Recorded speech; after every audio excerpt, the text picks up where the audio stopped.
Institué en octobre 2018 comme journée de célébrité publique, le premier samedi du premier mois de l'année 2025, l'opération Ville, Village et Habitation propre a été respectée sur l'ensemble du territoire national. Ainsi donc le personnel de la Congolaise de raffinage en sigle CORAF, fidèles à leurs engagements et à leurs responsabilités, n'ont pas dérobé à cette tradition républicaine. Ils ont organisé une opération d'assainissement et de nettoyage aux alentours de la dite société située dans le 6e arrondissement de la ville de Pointe-Noire le samedi 4 janvier 2025 pour donner une impulsion gouvernementale et susciter à une prise de conscience collective de l'urgence environnementale, comme le signifie ici Edgar Fortuné Ngambi. L'activité, c'est le housekeeping.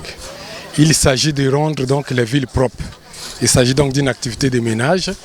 L'opération consiste donc à désherber, à ramasser les papiers le long de la route pour rendre la ville saine. L'opération qui consiste donc à rendre la ville propre tous les samedis n'émane pas de la CORAF. Donc la CORAF s'adhère à cette initiative et donc tous les samedis, la CORAF met donc en place une équipe composée donc d'un chef de division pour donc rendre effective cette opération et cette initiative prise par notre défunt Premier ministre. On a toujours tendance à dire que non, les villes des autres, la France, les villes européennes sont propres parce qu'il s'agit d'un problème de mentalité. Nous devons donc changer de comportement. Le changement de comportement passe d'abord par nous-mêmes.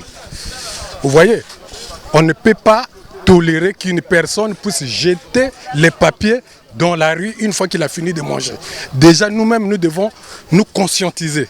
J'appelle donc à toutes les autres entreprises qui n'ont pas encore adhéré à cette initiative de nous rejoindre afin que tous les samedis, nous puissions continuer cette opération.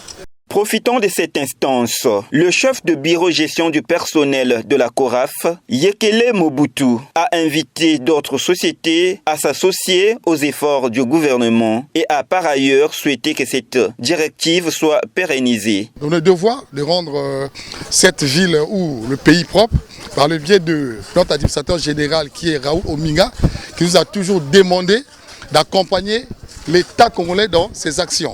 Ce qui fait que nous soyons très actifs dans cette activité. D'abord, nous sommes une entreprise qualité et nous voulons rendre la ville ou l'État congolais qualité, que ce soit propre, parce que quand on parle de la qualité, on voit la propriété, on voit tout ce qui est beau.